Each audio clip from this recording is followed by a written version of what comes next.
Presiden Jokowi sudah ngakalin kita nih, semacam nipu nih. Apa tipuannya? Menambah jumlah provinsi baru dan langsung ikut pemilu, yaitu di Papua, 4 provinsi. Bagian dari kecurangan membentuk provinsi baru agar sebaran jumlah provinsi bertambah. Jumlah DPT di bawah kepala desa yang mengafiliasikan dirinya untuk mendukung Pak Prabowo itu jumlahnya 81 juta. Jadi suatu kecurangan masif yang melibatkan banyak struktur kenegaraan. Ini salah satu bentuk kecurangan di Mahkamah Konstitusi yang akan kita buktikan. Dan sudah ada alat bukti awal yang sangat mumpuni memperlihatkan keterlibatan Presiden dalam kecurangan pemilu. Presiden yang melakukan tindakan-tindakan tidak patut, terutama dalam ruang demokrasi, terutama pemilu, itu dapat di-impeach.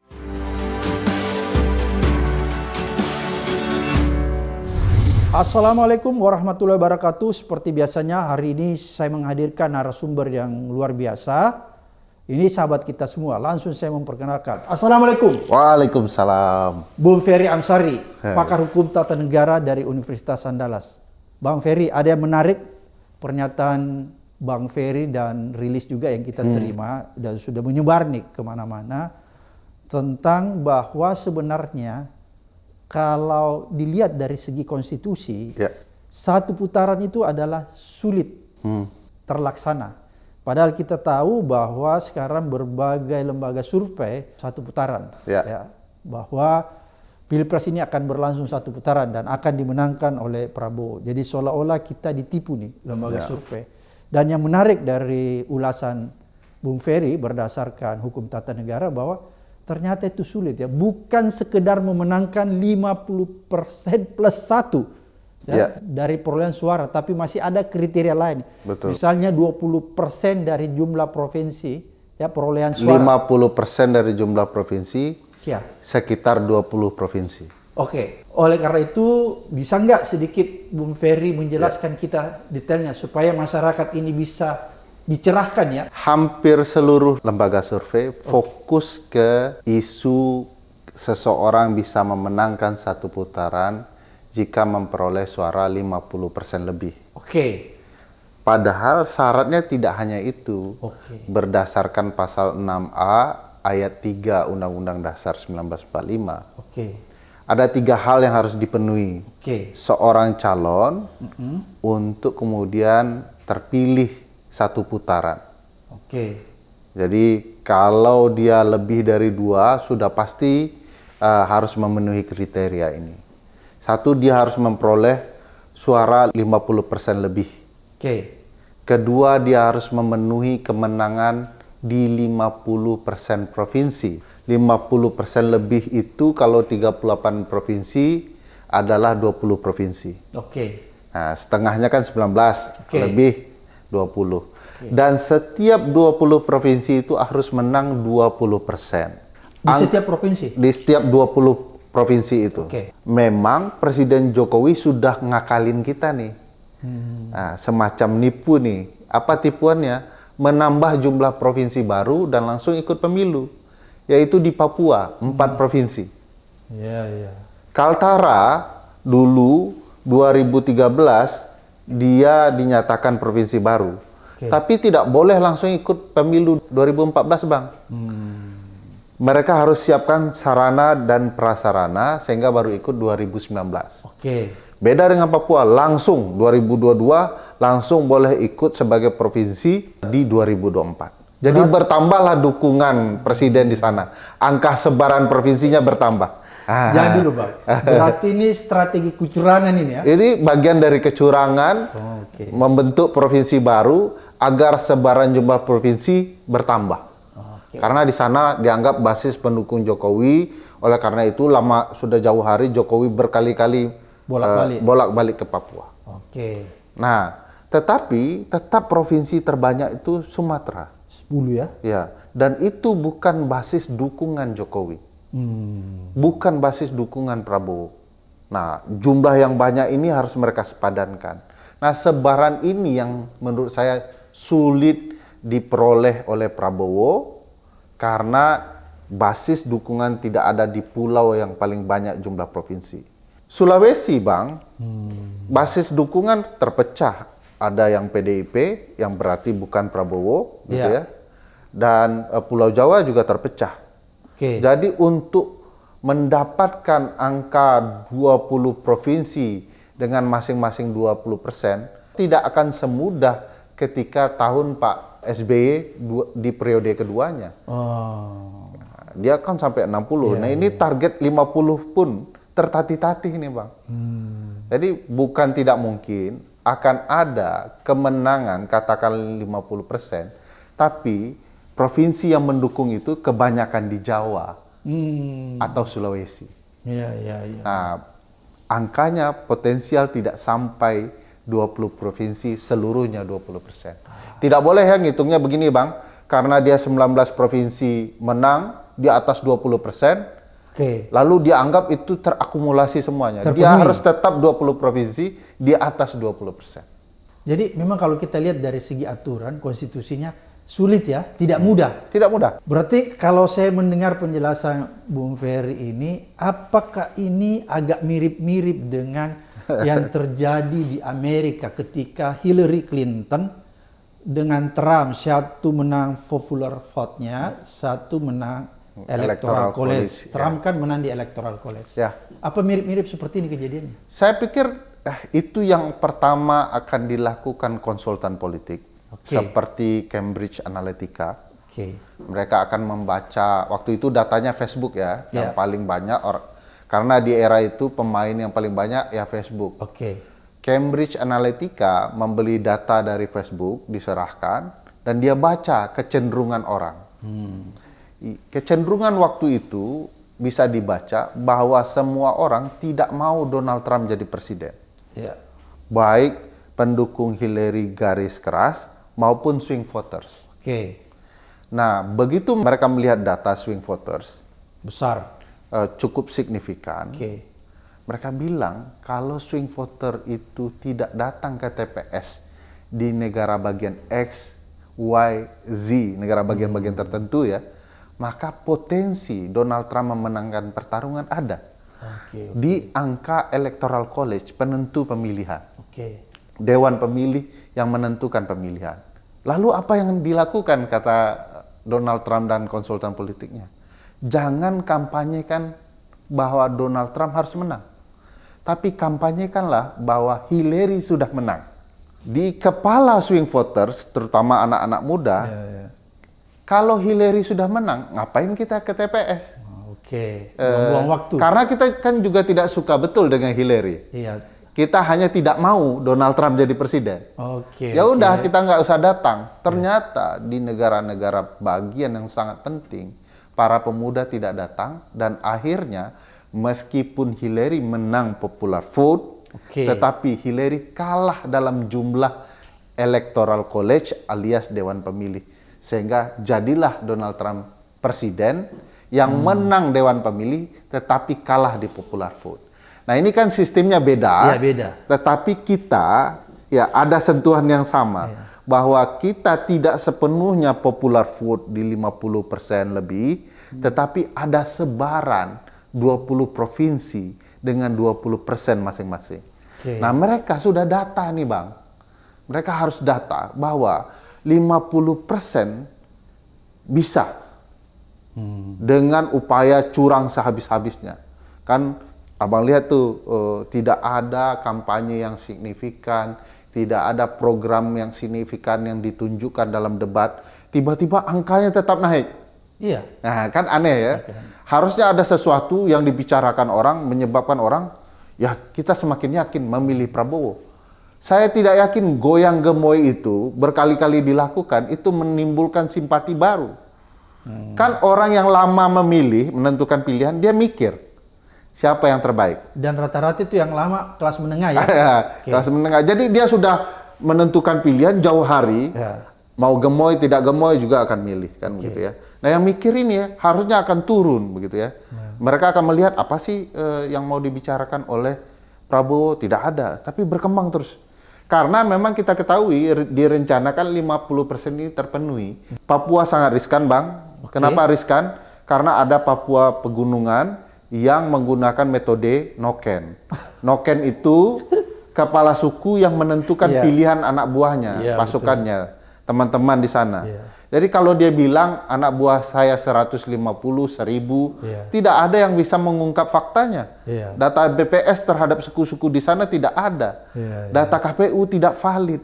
Jadi basisnya begitu kepala suku bilang mau pilih presiden ABC, dia akan diikuti oleh anggotanya. Otomatis tuh Bang, kalau 1000 anggotanya 1000 ke satu suara. Dan kepala suku ini gampang didekati. Gampang didekati dan dipengaruhi, apalagi kalau sudah dekat dengan militer dan lain-lain kepentingan di sana. Jadi itu yang membuat Papua kalau bagi tim 1 dan 3 untuk fokus ke pengawasan dan melepaskan konsentrasi mencari dukungan di sana. Dia harus memikirkan bagaimana mematahkan 20% di tempat yang lain. Pastikan Sumatera yang 10 dalam genggaman 1 dan 3. Sehingga 2 tidak bisa masuk. Sulawesi memang provinsinya tidak sebanyak Sumatera, tapi penduduknya meyakinkan di masing-masing provinsi. Terutama kota besar seperti Sulawesi Selatan. Nah, Kalimantan juga harus dipetakan. Jawa harus dipecah suaranya sehingga maksimal. Dan kalau memang basis pendukungan 1 dan 3 harus pastikan itu maksimal fokus ke 1 dan 3. Sehingga angkanya tidak tercapai. Dan Jawa harus diakui sulit nih Bang. Sebagian akan banyak ke kubu 02. Oke, berarti saya bisa simpulkan, Bung Ferry, berdasarkan uraian pemetaan yang menelisik dari segi aturannya, maka akan sulit memang terjadi satu putaran. Satu putaran itu bagi saya almost impossible dengan situasi begini. Oke. Walaupun kecurangan masif. Kalau kecurangan masif, Bang, kan awalnya kecurangan masif untuk di 50% ke 1. Tapi kalau sekarang kecurangan masifnya memenuhi syarat itu dengan 20 provinsi dan 20% itu. Karena setelah publik tahu, mereka cenderung akan melakukan sesuatu. Bagi saya, kalau kecurangan sudahlah Bang, kalau kecurangan besar-besar itu mereka akan selalu membiarkan dan seolah-olah menganggap kita tidak terima hasil. Padahal yang kita mau pantau adalah bagaimana kecenderungan mereka melakukan kecurangan itu sebelum hari H. Jadi kalau hari H Bang, kita bisa deteksi, mata kita kan banyak nih. Kalau mereka mengubah angka di form C1, ya, baik plano maupun hologram, hologram itu kan salinan dari C1, gitu ya. Nanti mereka sesuaikan dengan daftar absen di C6 atau C7, begitu ya. Lalu bermain dengan pemilih yang pindah A5, penambahan jumlah kertas suara dan segala macam. Kalau bermain itu potensi kita akan melihat, karena mata kita banyak. Sekarang kita sedang mendidik publik bagaimana untuk mendokumentasi kecurangan. Nah kalau itu kita siap nih, mudah-mudahan publik yang juga berupaya melindungi demokrasi siap untuk ini. Problemnya adalah sebelum hari H, Bang. Pemilih yang ditekan, dipressure, diancam, bagaimana tuh? Politik uang, kepala-kepala desa yang menunjukkan keberpihakan. Mungkin mereka terkendala kasus-kasus dana desa yang melibatkan aparat dan segala macamnya. Nah ini kalau orang ditekan, angka yang terlihat di form C1 terlihat normal. Padahal prosesnya tidak benar. Nah ini yang kemudian menurut saya akan jadi gelondongan dan upaya. Tapi kalau dengan bersama-sama Bang, publik lapor sama-sama. Yang takut kan gini, kepala desa diancam, dia kalau lapor dia sendirian menghadapi. Tapi kalau seluruh kepala desa bersuara, kami tidak mau diancam, kami tidak mau berpihak, ini kemerdekaan dalam proses pemilihan, kami tidak ikut curang, maka satu sama lain akan saling melindungi. Nah yang takut ini kan yang merasa sendirian nih Bang. Karena diancam, mungkin ditakut-takuti oleh berbagai pihak. Jadi kecurangan itu yang paling berbahaya ya? Paling berbahaya. Ancaman orang dipaksa, jadi orang tidak merasa bebas menentukan pilihan. Betul. Dan itu terjadi maka kecurangannya susah dideteksi ya? Susah dideteksi kalau berbasis form C1. Tapi kalau publik yang merasa ditekan melaporkan, ya, dalam bentuk video kah, foto siapa yang mengancam, di mana kejadiannya, itu akan potensial membantu kita merawat demokrasi di sisi yang sangat berbeda. Oke, kita baru ngomong satu persatu ini, salah satu bentuk kecurangan. Ini kan Bang Ferry juga menganalisis apa peta kecurangan. Ini tadi salah satu. Bentuk lainnya seperti apa lagi peta kecurangannya? Jadi ada dua rencana. Satu membahas soal tindakan dan kebijakan yang berkaitan dengan kecurangan yang kita namakan peta titik rawan kecurangan. Kedua, bicara soal kecurangan di hari H dalam www.kecurangan.com yang bentuknya juga peta. Saya mau jelaskan satu-satu, Bang. Titik rawan kecurangan yang berbasis kebijakan dan tindakan aparat itu sudah banyak terjadi. Penggunaan aparat ya? Penggunaan aparat. Salah satunya kebijakan Presiden Joko Widodo melalui Menteri Dalam Negeri menentukan penjabat kepala daerah. Kenapa ini ada korelasi kecurangan? Ini banyak kaitannya. Dalam peta kita petakan berapa sih jumlah penjabat dan ditempatkan di mana. Lalu kita beri warna di peta. Kalau gubernur kita beri warna orange. Kita lihat 20 gubernur yang sudah menjadi pejabat itu merata di setiap pulau ada. Tetapi belum penuh wilayah itu. Tapi begitu kita kasih warna daerah-daerah yang terdiri dari penjabat bupati dan wali kota, penuh tuh Bang, dari Sabang sampai Merauke sudah ada penjabat-penjabat yang dilantik Presiden Joko Widodo. Apa korelasi penentuan penjabat ini dengan kecurangan? Salah satu bentuk kecurangan, dilarang kepala desa mendeklarasikan dirinya mendukung salah satu pasangan calon. Ini berbagai kelompok asosiasi kepala desa sudah mendeklarasikan dirinya mendukung pilihan Jokowi, yaitu Pak Prabowo dan Gibran, anaknya, dalam berbagai pertemuan di Jakarta. Sudah transparan ya? Sudah transparan. Vulgar.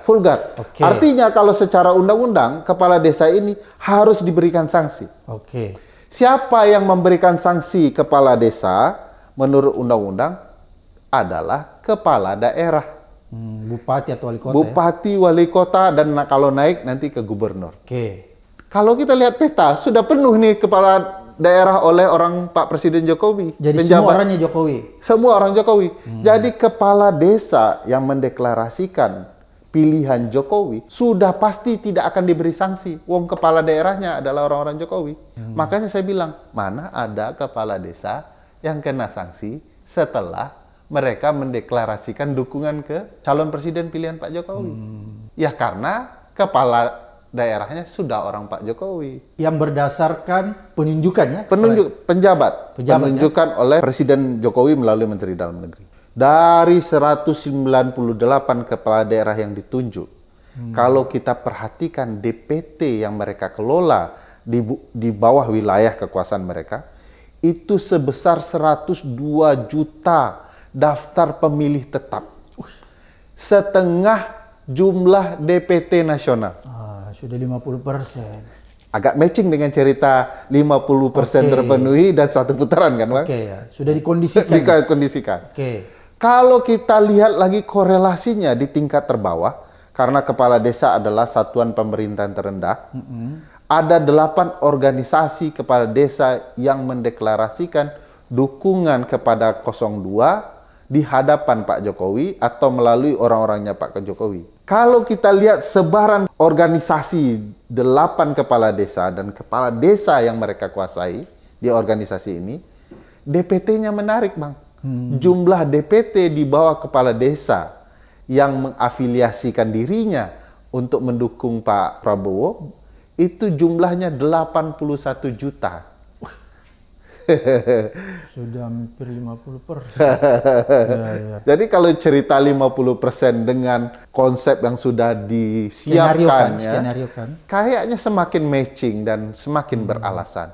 Jadi ini salah satu bentuk kecurangan di Mahkamah Konstitusi yang akan kita buktikan, yaitu kecurangan sistematis dan struktural. Sistematis itu kan berjenjang, ya, strategis begitu ya, diatur sedemikian rupa melalui kebijakan, peraturan gitu ya. Struktural melibatkan penjabat, baik Menteri Dalam Negeri, Presiden, Kepala Daerah, Kepala Desa. TSM ini ya? Ya, TSM. Jadi ada korelasi. Nah, ini satu kebijakan dan tindakan terkait penjabat. Belum lagi kecurangan yang berkaitan dengan penyelenggara pemilu. Kalau kita petakan kecurangan-kecurangan yang terjadi, banyak hal yang menarik terkait penyelenggara pemilu, Bang. Salah satunya, Bang. Salah satu yang menarik adalah verifikasi partai politik. Oke. Di dalam kasus ini, kita melihat hampir seluruh penyelenggara pemilu di bawah KPU dan Bawaslu terlibat di dalam kecurangan. Kita punya alat buktinya, datanya, yang sudah pernah kita laporkan ke DKPP. Dan itu mengindikasikan, selain disupport oleh kepala daerah, penjabat kepala daerah, kepala desa, akan banyak ruang support pemenangan secara curang melalui penyelenggara pemilu. Oke. Salah satu partai saya tidak sebut, Bang, nanti akan dilaporkan. Mereka mendapatkan dukungan kecurangan di 34 provinsi. Sehingga bisa lolos. Sehingga bisa lolos menjadi peserta pemilu. Oke. Itu berarti rejim ini yang bermain ya? Rejim ini yang bermain. Sebab penyelenggara ini kebetulan dipilih oleh salah satu tim sukses Pak Presiden Jokowi yang menjadi anggota KSP jadi ketua seleksi. Maka tidak heran ada anggota yang mendaftar dalam seleksi KPU RI, dia sakit, tidak ikut CAT, tapi lulus. Jadi ada indikasi-indikasi kecurangan, bukti-bukti kecurangan awal yang kita akan rangkai dari penjabat, kepala daerah, kepala desa, penyelenggara pemilu, dan nanti kita akan mengeluarkan relasi dengan kebijakan TNI Polri. Jadi suatu kecurangan masif yang melibatkan banyak struktur kenegaraan. Jadi sampai kalau saya lihat itu petanya ya, tadi yang Bang Ferry ceritakan, nanti juga bisa ada kaitan-kaitannya penggunaan aparat seperti TNI dan Polri. Baik berupa kekerasan, tekanan, dan lain-lain yang melibatkan aparat, oknum-oknum aparat tertentu di wilayah tertentu. Salah satu misalnya muncul kemarin ada foto Dandim walaupun dibantah dan lain sebagainya. Tapi yang kedua belum nih, Bang. Ya silakan. Yang kedua adalah soal kecurangan di hari H. Money politik, ya, ancaman di hari H, pencoblosan tidak tepat waktu, tidak sesuai waktu, pencoblosan di daerah 3T. Nah, ini yang kita akan buat dalam peta yang bergerak. Terisi berganti sesuai laporan kecurangan. Nah, kenapa peta, Bang? Karena kita akan sulit membuktikan melalui kertas onggokan-onggokan di dalam sidang Mahkamah Konstitusi.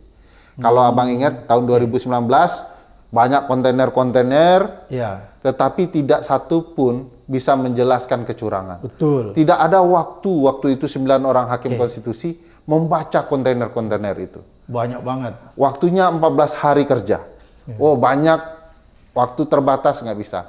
Kita ganti, Bang, dengan alat bukti digital berdasarkan laporan publik. Jadi kalau Bang Abraham melapor di TPS Abang, ternyata terjadi kecurangan, Abang videokan, laporkan TPS-nya, laporkan siapa pelakunya, apa yang mereka lakukan dalam bentuk video atau foto, lalu dikirim ke platform kita, ke website kecuranganpemilu.com.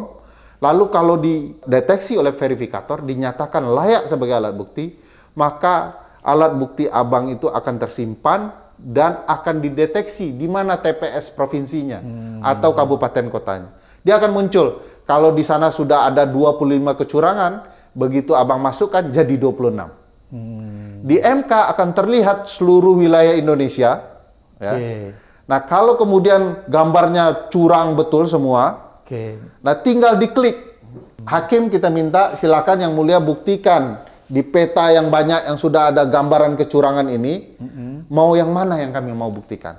Semua sudah ada alat buktinya sendiri.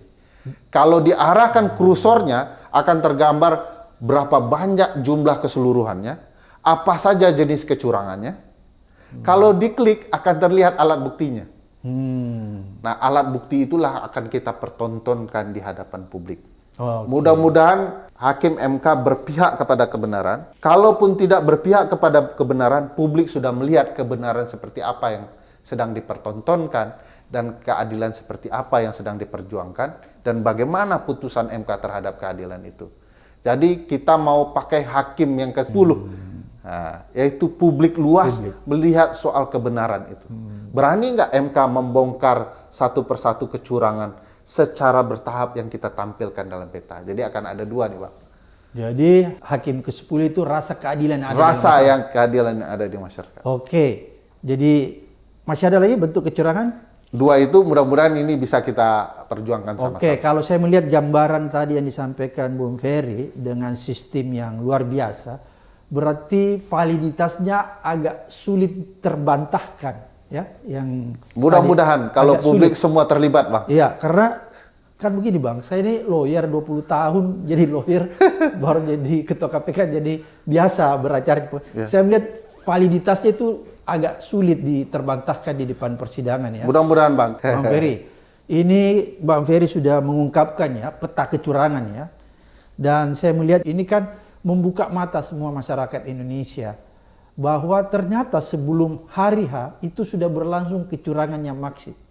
Sudah berlangsung yang namanya pengerahan aparat yang seharusnya netral kok diarahkan untuk mendukung paslon-paslon tertentu.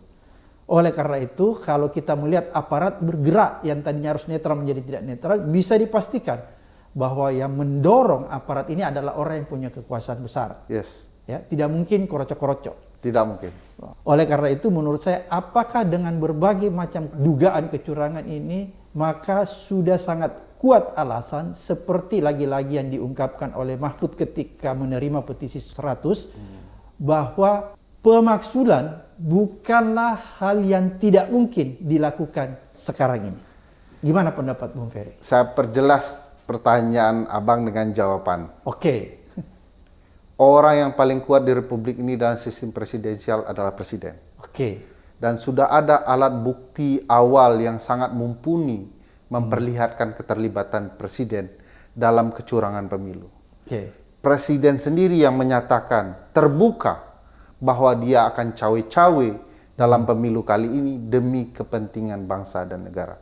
Jadi subjek hukum yang Abang maksud dalam pertanyaan itu, saya jawab bahwa itu adalah Presiden. Kalau Presiden melakukan cawe-cawe, itu adalah pelanggaran hukum dan demokrasi konstitusional. Di dalam Undang-Undang Dasar, jika Presiden amati dan orang-orangnya amati dengan baik, Presiden yang melakukan tindakan-tindakan tidak patut, terutama dalam ruang demokrasi, terutama pemilu, itu dapat di-impeach. Apa makna impeach? Impeach ini digugat, Bang. Belum sampai ke pemakzulan. Pemakzulan nanti di MPR. Menggugat Presiden adalah mekanisme konstitusional. Begitu juga dengan mekanisme pemakzulan. Itu sebabnya diatur di pasal 7A dan 7B Undang-Undang Dasar 1945. Ada dua kriteria ya dapat memakzulkan Presiden melalui impeachment. Satu, jika Presiden melanggar hukum berupa 5 hal. Satu, suap, korupsi, pengkhianatan terhadap negara, tindak pidana berat lainnya, misalnya katakanlah narkoba, mencuri, cuci uang dan segala macam, pemerkosaan. Yang terakhir, perbuatan tercela. Dalam terminologi hukum tata negara ini misdemeanor. Apa perbuatan tercela atau misdemeanor itu? Adalah segala cela yang dianggap publik tidak patut dilakukan Presiden. Contoh, pelanggaran moral dan etika. Contoh, Bang, kalau ada Presiden di hadapan orang banyak menyatakan, saya tidak akan melibatkan anak-anak saya dalam politik, tapi besok pagi tiba-tiba dia jadi wali kota, jadi calon wakil presiden misalnya, jadi ketua partai politik dalam 2 hari, ini misalnya itu bisa dianggap kebohongan publik. Bohong dalam ruang publik adalah perbuatan tercela. Sudah masuk kategori Sudah masuk. Ferry Amsari berbohong saja sudah dianggap cela oleh publik. Apalagi Presiden yang memiliki kekuasaan besar. Tidak patut seseorang yang punya kekuasaan besar berbohong. Karena dampaknya akan merusak. Standar moralnya dia harus lebih tinggi, ya? Ya, standar moralnya harus lebih baik. Makanya dia tidak boleh melakukan perbuatan tercela. Turun dia. Ada juga perbuatan tercela yang berkaitan dengan cawe-cawe politik yang pernah terjadi. Kasus Richard Nixon misalnya. Oke. Dia mencuri, Menyusup ke menyusup kantor Partai kantor Demokrat. partai lawannya, gitu ya. Menyadap. Dan memeriksa kertas-kertas Iya. yang ada. Itu adalah bentuk cawe-cawe pemilu, Bang. Dia di-impeach, sebelum proses impeach jalan, dia sudah memakzulkan dirinya sendiri Dia mundur. dengan mundur. Karena dia khawatir. Karena dia malu, masih punya rasa malu. Oke. Yang gawat itu yang tidak punya rasa malu, cawe-cawe sudah ketahuan, tetapi masih juga nangkring di kekuasaan. Tetap bertahan. Nah, yang begini potensial jadi sangat-sangat otoriter, Bang. Jadi menurut saya ada berbagai hal yang sudah terpenuhi. Yang kedua, Oke. jadi selain melanggar hukum, juga tidak lagi memenuhi syarat menjadi presiden. Oke. Ini sesuai dengan syarat menjadi presiden di pasal 169 Undang-Undang Pemilu, Undang-Undang 7 2017. Ya, misalnya dia harus waras, tiba-tiba besok pagi gila, Oke. ya harus di-impeach. Ya, oke. Ya, terbukti presiden gila ya di-impeach. Ada juga misalnya harus lulus atau memenuhi syarat-syarat tertentu. Nah, kalau dia melampirkan, misalnya Sarjana. melampirkan dia sarjana, Oke. ternyata ijazahnya tiba-tiba besok pagi, pengadilan mengatakan itu ijazah tidak sah. Oke. Maka dia juga sudah melakukan pembohongan publik, melakukan cacat administrasi, tidak lagi memenuhi syarat yang dia daftarkan. Maka orang seperti ini bisa di-impeach dalam dua hal. Satu, tercela karena berbohong. Oke. Dua, tidak lagi memenuhi syarat yang dia daftarkan. Jadi bisa sekali secara konstitusional presiden yang cawe-cawe di-impeach. Tapi kan begini Bung Ferry, ada kalangan orang yang beranggapan selalu mempersoalkan masalah rentang waktu. Rentang waktu. Ini gimana menurut Bung Ferry? Sederhananya begini, Bang.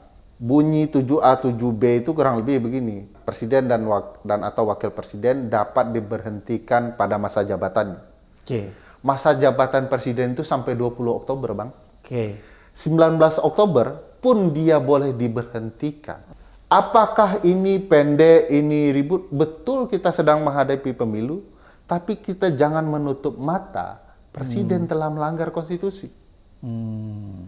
Bolehkah? Boleh. Oke. Apakah ada batasan masa waktu? Tidak ada.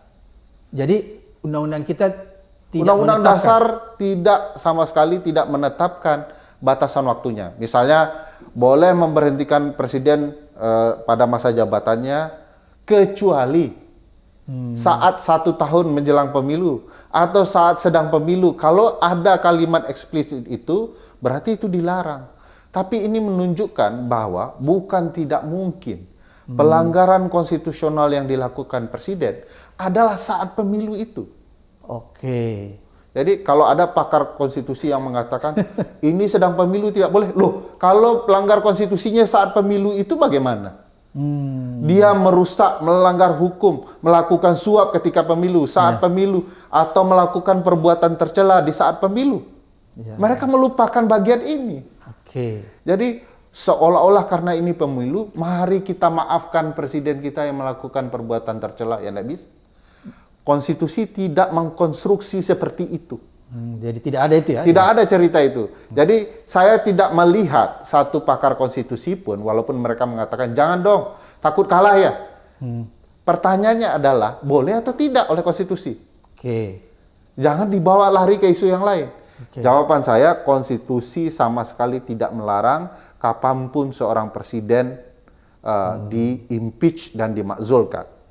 Problematikanya bagi saya adalah soal political will saja, Bang. Oke. Kalau publik menggadang-gadangkan bahwa telah terjadi pelanggaran konstitusional, tetap saja butuh political will.